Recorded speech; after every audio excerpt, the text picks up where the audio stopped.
Bienvenue à ce rendez-vous de l'information sur EZAE TV, le sommaire.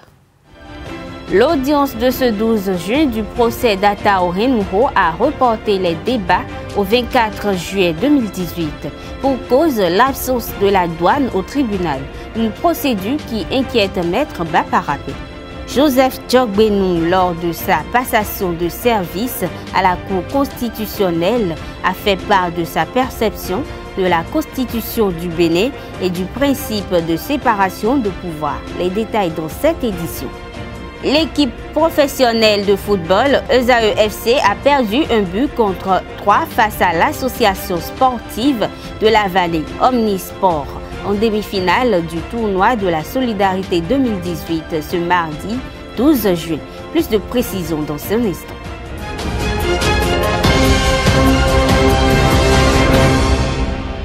Prévu se tenir ce matin au tribunal de première instance de première classe de Cotonou, le procès du député Atao Renouho impliqué dans l'affaire des faux médicaments est une fois encore reporté, et ce au 24 juillet prochain. L'élu de la 15e circonscription électorale du Bénin était invité à comparaître ce matin dans un dossier de fraude douanière. Le parquet de Cotonou a enregistré une plainte de la douane béninoise à l'encontre du député pour avoir dupé la douane béninoise en fraudant. Soulignons au passage que l'absence de la douane à l'audience de la matinée de ce mardi est la raison fondamentale du report. Suivons l'avocat de la défense qui nous livre ici ses inquiétudes sur la procédure. Il est ici au micro de Chimène Sousa. C'est renvoyé, c'est ça l'issue. Le procès a été renvoyé au 24 juillet, 24/7 et non 24 juin. Pour continuation, parce que vous avez vu, ce dossier a été pris dans l'audience normale du président. Vous avez vu qu'il y a beaucoup d'autres détenus dans la salle. Il a eu à prendre d'autres dossiers avant de prendre notre dossier, le dossier Atao Renouho. Bon, si il a estimé, si on doit continuer, peut-être qu'on ira jusqu'à la fin de la journée, alors qu'il y a d'autres qui attendent également d'être jugés. On a soulevé 2 exceptions. La première, c'est l'exception d'incompétence. C'est-à-dire, on a dit que, étant donné que le dossier est déjà entre les mains du juge d'instruction, lui, juge des flagrants délits, il ne peut plus juger l'honorable, parce que c'est les mêmes faits. Tout ça tourne toujours autour des médicaments, même si aujourd'hui, les avocats du gouvernement, les avocats de la partie civile disent que non, que c'est une autre infraction, c'est l'infraction douanière. Mais une infraction douanière, c'est lié aux médicaments. Ce n'est pas lié à l'importation de cailloux ou bien de granit, de choses de la Norvège. C'est lié à l'importation de médicaments qu'on est en train d'imputer à tort donc à Atao Renouho. Donc c'est pourquoi on a dit non. D'abord, le dossier est pendant devant le juge d'instruction. S'il avait choisi d'aller devant le juge d'instruction, le procureur a choisi de renvoyer le dossier devant le juge d'instruction. Donc c'est un choix délibéré qu'il a fait. Il ne peut plus revenir dire ah non, ce dossier-là, bon, je veux ramener ça en flagrant délit. Il risque d'avoir 2 décisions contradictoires. Donc c'est pourquoi on a dit qu'il est incompétent. Deuxièmement, il s'agit de la nullité de la procédure. La nullité parce que, qu'il vous souvienne que l'honorable reste toujours honorable. Ce n'est pas ancien honorable. Il est honorable actuel de la 7e législature, couvert par l'immunité parlementaire qui n'est pas encore levée. Donc, tout acte posé dans ce sens, alors qu'il est couvert de l'immunité parlementaire, donc est nul et de nul effet. Ensuite, il n'a pas signé le procès verbal. Le procès verbal de constat, il ne l'a pas signé. Et c'est d'une nullité radicale, absolue. Donc, il serait vraiment incompréhensible pour des avocats, pour nous avocats, d'avoir ces genres d'exception et dire bon, il faut aller vite, on veut vite qu'on juge notre client. Non, ça c'est pas du droit. Il faut faire du droit, même si les gens ne respectent pas. Bon, ça a été quand même dit. encore qu'ici, le président n'a pas dit qu'il ne respecte pas. Il a dit bon, qu'il a pris acte de ce que nous avons dit, mais on va joindre ça donc au fond. C'est-à-dire, il réserve ça et chacun va parler d'abord. Au moins, il va rendre sa décision. C'est en ce moment il va dire si ce que nous avons dit est vrai ou c'est faux. C'est ça qu'on appelle joindre l'exception au fond. Et c'est parce qu'il a fait ça, mesdames et messieurs, que nous avons pu écouter le directeur des recherches et des renseignements de la douane, des enquêtes, voilà, de la douane, à qui nous avons posé beaucoup de questions. On était en train toujours de lui poser des questions quand le tribunal a trouvé bon, peut-être c'est déjà trop long, et l'a renvoyé. Il n'y a aucun incident, tout le monde, nous sommes tous respectés, et puis on attend le 24 juillet. 3 ans de prison ferme, 400 millions de dommages et intérêts et 1 million d'amende pour David Babalola. Tel est le verdict rendu par le juge ce mardi 12 juin 2018. Condamné ce jour, l'ex-directeur général de la Société nationale des eaux du Bénin, SONEB, a été arrêté depuis le 7 novembre 2017. Il ne cesse de crier au complot dans cette affaire de taxes sur valeur ajoutée. Désormais, le gouvernement du Bénin observe des priorités dans l'attribution des bourses et secours universitaires dans certaines facultés. Une décision qui vient réformer le fonctionnement des missions que mène la direction des bourses et secours universitaires du Bénin. Le directeur général des bourses et secours universitaires du Bénin, Moïse Agbondandé, parle des améliorations de ces réformes.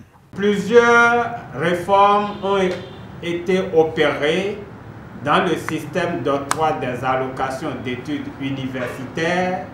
Il s'agit notamment de la mensualisation des bourses, de la bancarisation démonopolisée, de la relecture du cadre réglementaire des allocations d'études universitaires et de l'informatisation du système d'octroi des allocations d'études universitaires. C'est quoi la mensualisation des bourses? La mensualisation des bourses est le paiement échelonné sur 12 mois des allocations d'études universitaires, notamment des bourses. Autrement dit, l'étudiant qui est bénéficiaire d'une bourse a désormais la possibilité de percevoir sa bourse 7 fois en moyenne dans l'année. C'est vrai, et la mensualisation suite au mouvement de grève observé par les étudiants au titre de l'année 2017-2018 connaît quelques difficultés, mais elle demeure toujours une réalité. La bancarisation des allocations est une réforme en ce sens qu'elle a été démonopolisée. Démonopolisée parce qu'au prime abord, cette bancarisation était limitée à une seule banque.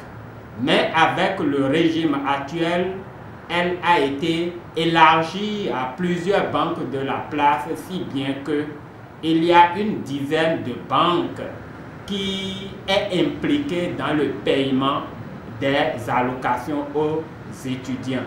Le cadre réglementaire a été revu et désormais nous parlons du décret numéro 2017-155 du 10 mars 2017 portant critères d'attribution des allocations d'études universitaires, dans lequel les critères ont été revus pour les adapter aux réalités actuelles. L'informatisation du système d'octroi des allocations est un chantier très important qui s'inscrit dans le cadre global de la dématérialisation de l'administration et qui va permettre à tous les acteurs du système d'être interconnectés, que ce soit les universités, les étudiants, la DBSU et d'autres acteurs comme la Direction générale du budget, la Direction générale du trésor et de la comptabilité publique et même les banques seront interconnectés suite à cette réforme qui est actuellement en cours.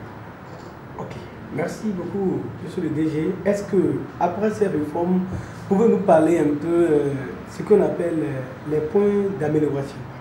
Oui, les réformes vont conduire ou sont en train de conduire à ce qu'on enregistre des améliorations au niveau du système d'attribution des allocations. Et quand je parle d'allocations, il en a plusieurs.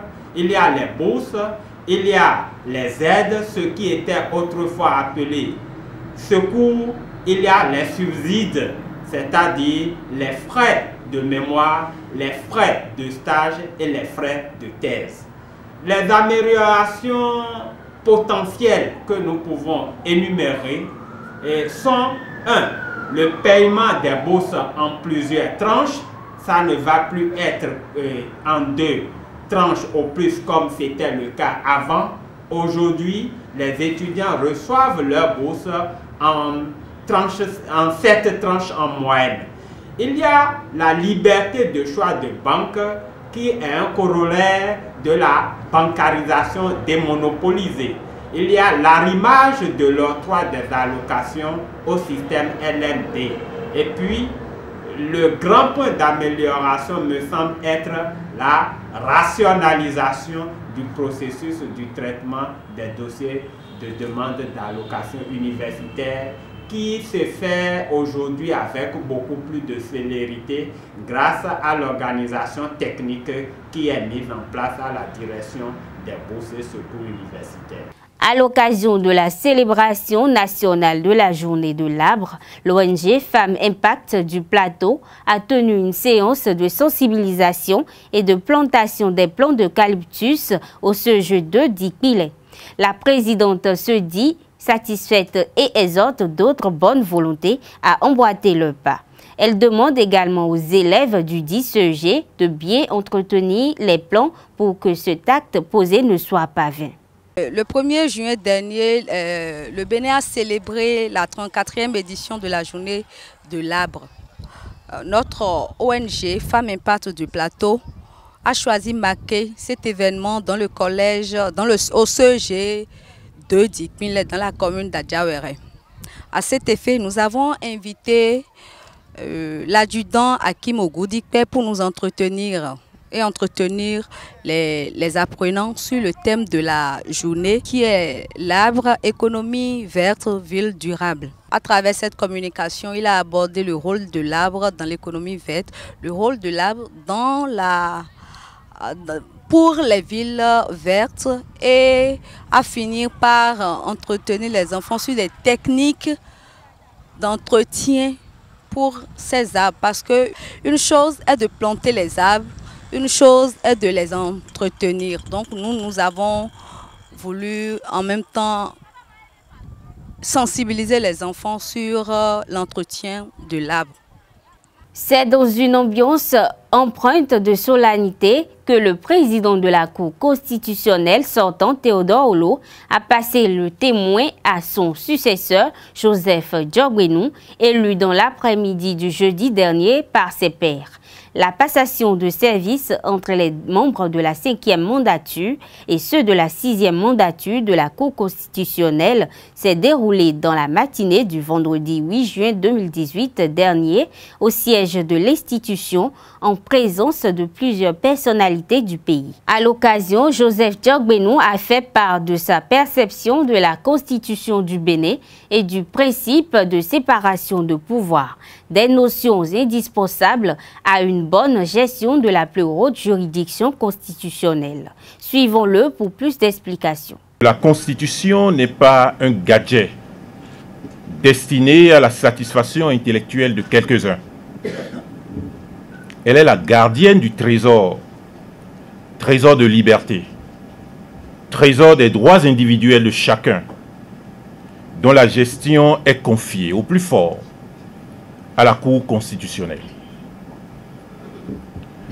La Constitution n'est pas non plus un objet désincarné, un objet désintéressé du décor républicain, sans lien avec les enjeux de survie et de renforcement de l'État, de son développement dans un monde si difficile, dans un monde si concurrentiel à tous égards. Elle est constitution parce qu'elle construit l'État. Elle est constitution parce qu'elle permet de contribuer à lui faire assurer les services essentiels à la satisfaction des droits aussi bien subjectifs que fondamentaux des citoyens. Sa raison essentielle réside, en effet, à la satisfaction sans discontinuité par l'État de la sécurité, de la santé, de la justice, c'est-à-dire de ce droit si fondamental qu'est la vie et de cette prérogative si forte qu'est la liberté. Au moment où nous rentrons en responsabilité, Monsieur le Président, il ne nous échappera pas que la séparation fonctionnelle des pouvoirs ne doit pas être considérée négativement comme une séparation structurelle des émanations ou des incarnations de l'État, au risque de mettre en cause son unité, au risque de mettre en cause sa viabilité, au risque de mettre en cause sa fiabilité.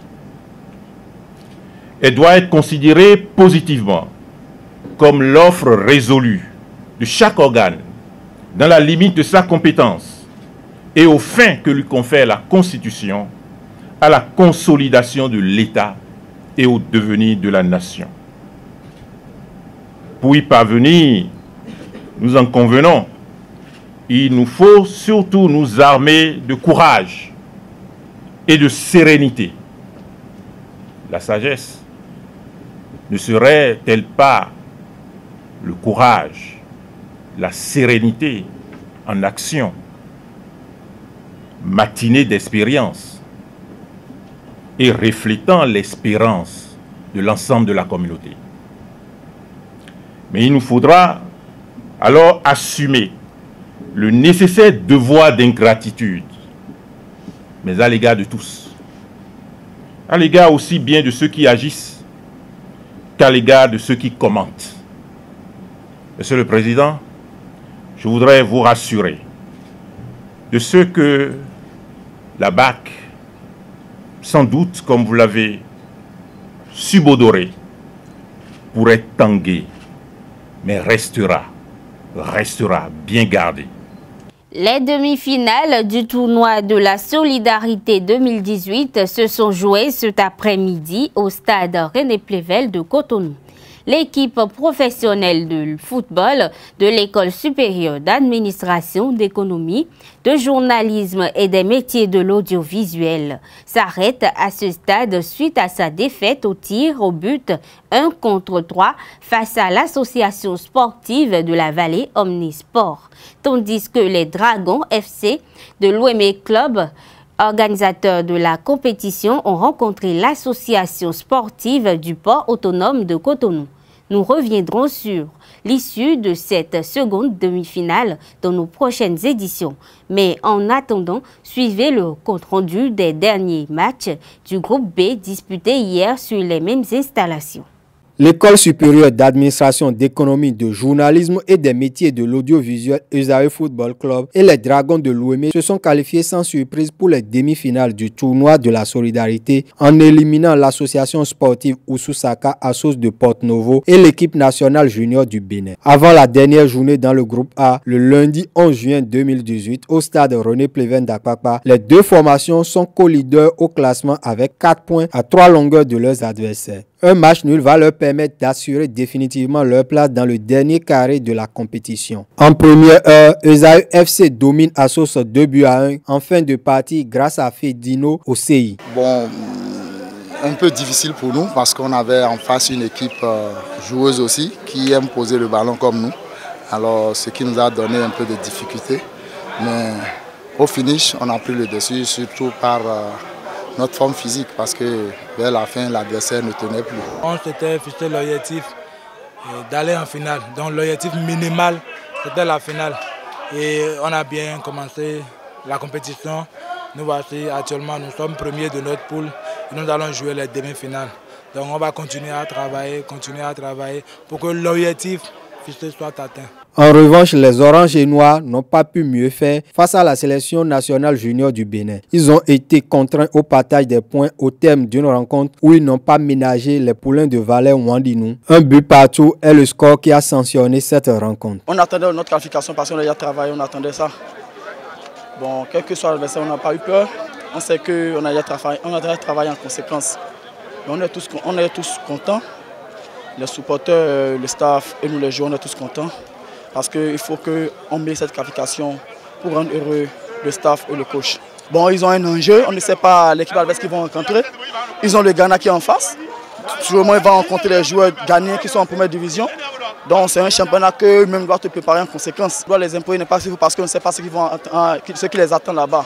En demi-finale, les Dragons FC, club organisateur du tournoi, rencontrent l'association sportive du port autonome de Cotonou ASPAC, tandis que Esaü FC croise les crampons avec l'association sportive de la vallée Omnisport ASVO. Le tournoi de la solidarité a permis à l'encadrement technique de l'équipe nationale des moins de 20 ans du Bénin de tester de nouveaux joueurs afin de renforcer l'effectif. Après l'élimination des écureuils juniors en groupe, le sélectionneur Valais Wandinou fait le point. C'est un tournoi, ce n'était pas prévu. C'est un tournoi. On est dans une phase de préparation physique pour mettre l'équipe physiquement au point. Subitement, on nous a demandé de participer au tournoi. C'est une bonne chose aussi pour voir quelques nouvelles têtes qui sont venues dans le groupe. Bon, nous les avons vues. Par là, on sait qui est qui. Et aussi, vous n'êtes pas sans savoir qu'on a commencé dans le sable, à la plage, depuis un certain temps. Donc, on n'a pas le temps de s'entraîner ensemble. Bon, c'est ça. Donc, mais c'est une bonne chose. Ça nous a permis de voir ce qui est bon et ce qui n'est pas bon. C'est vrai, on a une équipe maintenant sur qui on peut compter, mais on doit chercher d'autres pour voir. Et si Pierre ou Paul n'est pas là, on va voir ce qu'on peut faire. On a essayé de voir quelques nouvelles têtes maintenant, mais ce n'est pas ça. On a vu au moins 2 qui peuvent intégrer le groupe. À part ça, c'est tout. Mesdames et messieurs, c'est la fin de cette édition. Merci de nous avoir suivis. À bientôt.